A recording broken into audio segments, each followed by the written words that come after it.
कर्मयोग in life में आप सभी का स्वागत है। आज हम लोग भागवत गीता के चौथे अध्याय का 20 नंबर श्लोक की चर्चा करेंगे और इसमें देखते हैं कि भगवान क्या बता रहे हैं। जो पुरुष समस्त कर्मों में और उनके फल में आसक्ति का सर्वथा त्याग करके संसार के आश्रय से रहित हो गया है और परमात्मा में नित्य तृप्त है, वह कर्मों में भली भांति बरता हुआ भी वास्तव में कुछ भी नहीं करता।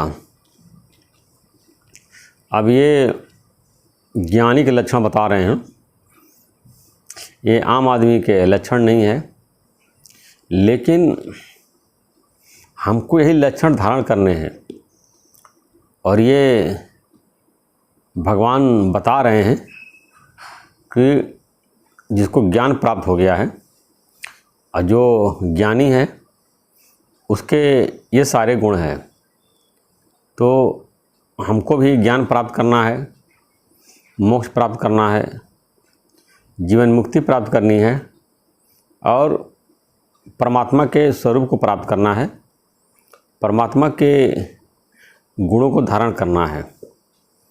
तो परमात्मा भगवान शिष्य के रूप में अवतार लेकर के और एक गीता रूपी ज्ञान हम लोगों को दिया है और इसको अपने जीवन में लागू करने की कोशिश करेंगे तो हमारे सारे कर्म जो है वो जीरो हो जाएंगे, बैलेंस अकाउंट हो जाएगा और हमको स्वर्ग या नरक और दोबारा मनुष्य शरीर की प्राप्ति नहीं होगी।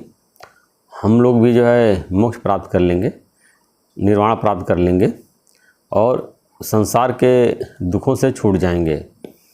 तो श्लोक का अर्थ इस प्रकार है कि जो पुरुष कोई भी आदमी कर्मों में और उनके फलों में आसक्ति का सर्वथा त्याग करके, बताया कि जो भी हम कर्म करें वो हमारे कर्म आसक्ति पूर्वक नहीं होने चाहिए। यानी कि एक होता है कि तमोगुण की तरह कर्म करते हैं, तमोगुणी कर्म, अरे कल कर लेंगे, परसों कर लेंगे, लेटे अरे बाद में देखा जाएगा। एक रजोगुणी हैं, बिल्कुल कर्मों में लगे रहते हैं और लगातार काम करते रहते हैं, जो काम 3 दिन बाद कर ले आज ही कर लेते हैं, पता नहीं जो है कल समय मिले न मिले, आपको उस दिन और कोई काम करना ये भी कर लें वो भी कर लें। चारों तरफ बिल्कुल कर्म में उनकी प्रवृत्ति रहती, हलचल में रहते हैं, दिल दिमाग पूरा उनका हलचल होते, भी कर लें भी कर लें भी कर लें और उनका दिमाग जो है स्थिर नहीं रहता है। एक सत्वगुणी की तरह कर्म है कि ये आराम से एक एक काम को ज्ञानी निपटाता जाता है, एक काम कर लिया फिर दूसरा कर लिया तीसरा कर लिया, क्योंकि भगवान ने समय बहुत दिया है, 24 आवर कम नहीं होता है और अपना अगर स्लीपिंग का निकाल दे उसके बावजूद भी टाइम बहुत है। अब ये कि हम समय का गलत इस्तेमाल करेंगे टीवी देखने में या व्यर्थ चर्चा में या व्यर्थ की पढ़ने में, तो हमारा समय चला जाता है। लेकिन अगर अब समय बर्बाद ना करके और सही से समय का हम यूटिलाइज करते हैं तो समय भगवान ने कम नहीं दिया, ज़्यादा ही दिया है।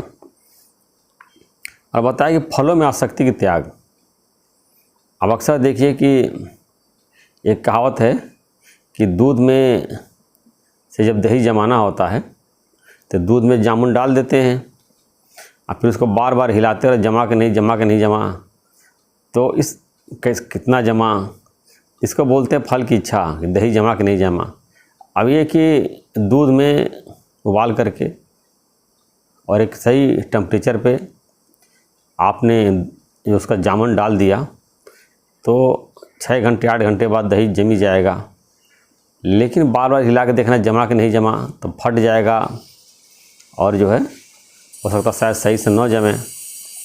तो बताया कि ज्ञानी जो भी कर्म करता है उसके सारे कर्मों का फल का त्याग दिया है कि हम जो भी कर्म करते हैं तो मन में फल की इच्छा रख लेते हैं या मन में कोई न कोई प्रयोजन रख करके ही कर्मों में प्रवृत्त होते हैं और फल में हमारी आसक्ति रहती है।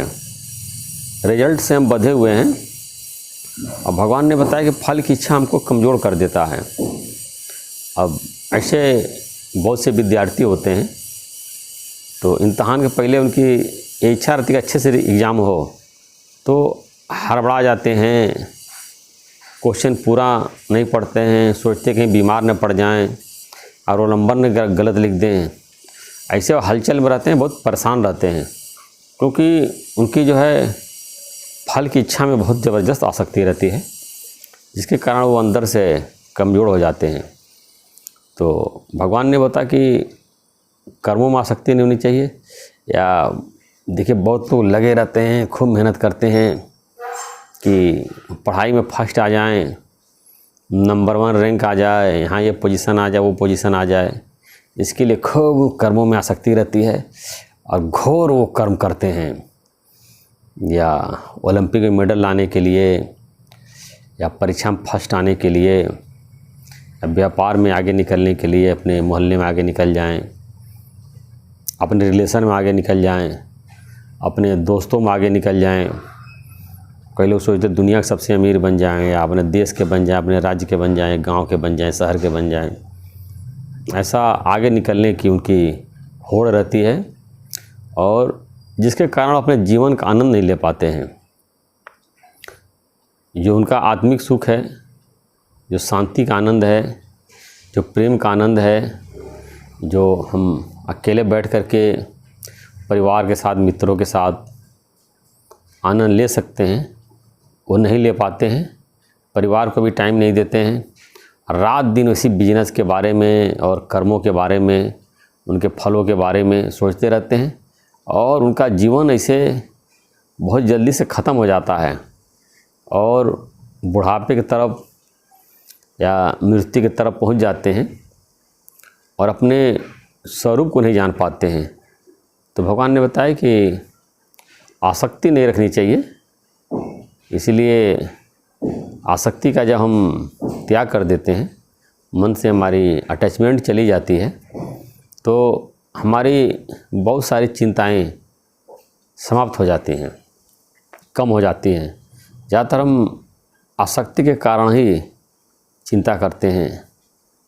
हमको अपने शरीर में आसक्ति है, हमको पदार्थों में आसक्ति है, व्यक्तियों में आसक्ति है, वस्तुओं में आसक्ति है, अपने रिश्तेदारों में आसक्ति है और उसी लिए जो है हम सारा कर्म करते रहते हैं और उनको दिखाने के लिए या उनको खुश करने के लिए या उनसे आगे निकलने के लिए अपनी एक प्रकार की होड़ लगी हुई है और आदमी अपने स्वरूप को नहीं जानता है और अपनी इंद्रियों को बहिर्मुख कर दिया है।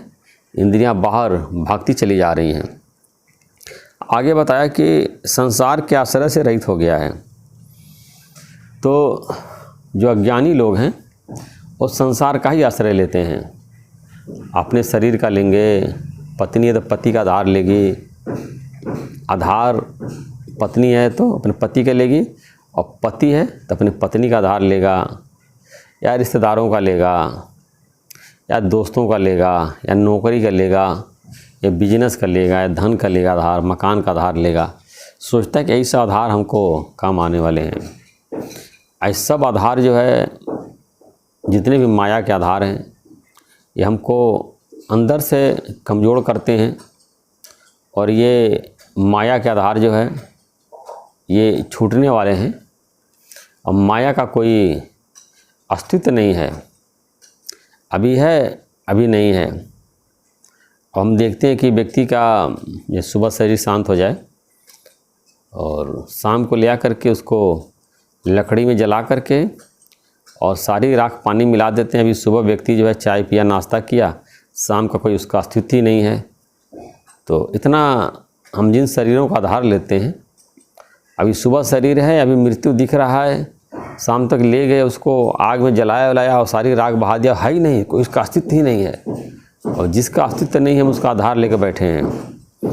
तो अब ज्ञानी किसका आश्रय लेता है? ज्ञानी अपने आत्मा का आश्रय लेता है, परमात्मा का आश्रय लेता है, ज्ञान का आश्रय लेता है, गुरु का आश्रय लेता है महापुरुषों के वचनों का आश्रय लेता है, लेकिन मेन आश्रय जो ज्ञानी लोग जो आश्रय लेते हैं वो संसार का आश्रय नहीं लेते हैं, परमात्मा का आश्रय लेते हैं। और परमात्मा के जब आश्रित रहते हैं, परमात्मा के शरण में रहते हैं, तो परमात्मा हमारी देखभाल करते हैं और वो भी फिर हमारा योगक्षेम का भार उठाते हैं। और हमारे ऊपर कोई भी मुसीबत आती है, कोई भी तकलीफ़ आती है, तो भगवान हमको उससे बचा लेते हैं।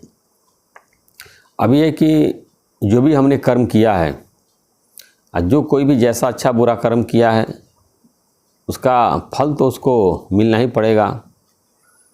भगवान ने ये विधान बना दिया है, कर्म प्रधान विश्व करी राखा, जो जस करे तास फल राखा।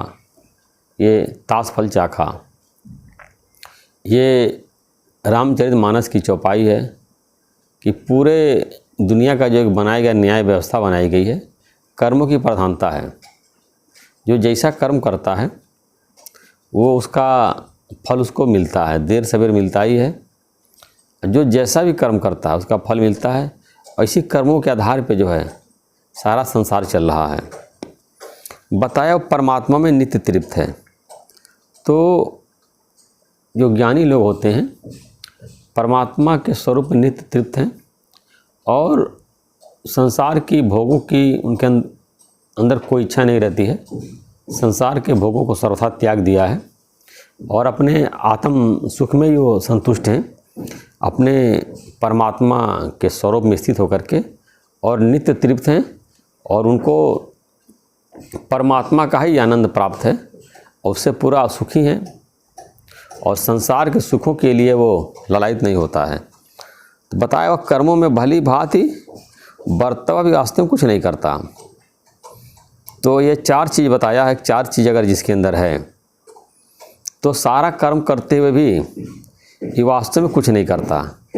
पहला कर्मों में आसक्ति का त्याग, दूसरा कर्मों के फलों में आसक्ति का त्याग, तीसरा संसार के आश्रय से रहित हो गया है और चौथा परमात्मा में ही नित्य तृप्त है। इस तरह का जो ज्ञानी है संसार का सारा कार्य अगर कर रहा है तो करते हुए भी कुछ कर्म नहीं कर रहा है। जब उसकी फल की इच्छा ही नहीं है वो जो है तो, और अपने परमात्मा का साक्षात्कार कर लिया है, परमात्मा के स्वरूप में स्थित है, तो उस शरीर से जो भी कार्य होगा, जन कल्याण होगा, लोगों की भलाई होगी, सेवा होगा, वो अपने लिए कुछ कार्य नहीं करता है। उसका शरीर जो पूरा संसार के भलाई के लिए, लोगों के भलाई के लिए कार्य करता है और उससे उसके शरीर से सेवा होता है, क्योंकि उसके अंदर जो अपनी सुख बुद्धि है, अपनी जो सुखों की लालसा है, जो स्वार्थ बुद्धि है, वो निकल गई है और इस तरह से उसका जीवन जो बिल्कुल दिव्य हो जाता है और उसके कर्म भी दिव्य हो जाते हैं और उसने मनुष्य जीवन को सार्थक कर लिया। जैसे कबीर दास का ये दोहा है कि दास कबीर ने ऐसी ओढ़ी ज्यों की त्यों धर दीनी चदरिया, चदरिया झीनी रे झीनी। तो दास कबीर साहब बता रहे हैं कि भगवान ने जो मनुष्य शरीर उनको दिया, चदरिया मैंने उनका तुलना था मनुष्य के शरीर का, वो चादर बुनने का काम करते थे। तो बताया कि भगवान ने जैसा चादर दिया वैसे में रख दिया, इसको मैला नहीं किया। जैसे सफ़ेद चादर होता है उसको खूब दाग धगे पड़ जाते हैं, तो एज इट इज चादर जैसा भगवान ने दिया वैसे उन्होंने रख दिया। तो इस मनुष्य शरीर के द्वारा बताया कि सारा संसार का कार्य करते हुए भी जो उन्होंने कुछ कर्म ही नहीं किया, कोई पाप पुण्य नहीं किया। तो ये दोहा जो है ये कबीर दास के ऊपर एकदम सही बैठ रहा है कि ज्यों क्यों त्यों धर दीनी चदरिया। तो जैसा भगवान बता रहे कि कर्मों में भली भांति बरतता वास्तव में कुछ नहीं करता। तो जुलाहे का काम करते थे, वो चादर बिनने का, कपड़ा बिनने का, सारा सांसारिक कार्य करने के बाद वो प्रवृत्ति मार्ग में थे, पत्नी थी, बच्चे थे, घर था उनका। उसके बावजूद भी जो है वो उन्होंने कोई कर्म नहीं किया, सारा बैलेंस उनका अकाउंट जो है जीरो था और अंत समय में जो है परमात्मा के स्वरूप को प्राप्त किया। और उनके एक एक दोहे, एक एक श्लोक को लोग पढ़ करके उस पर चलने की कोशिश करते हैं और उन बातों को अपने जीवन में लागू करते हैं और उनके श्लोकों की चर्चा सत्संग में संतों महात्माओं के बीच में कोट किया जाता है और उस पर चर्चा की जाती है।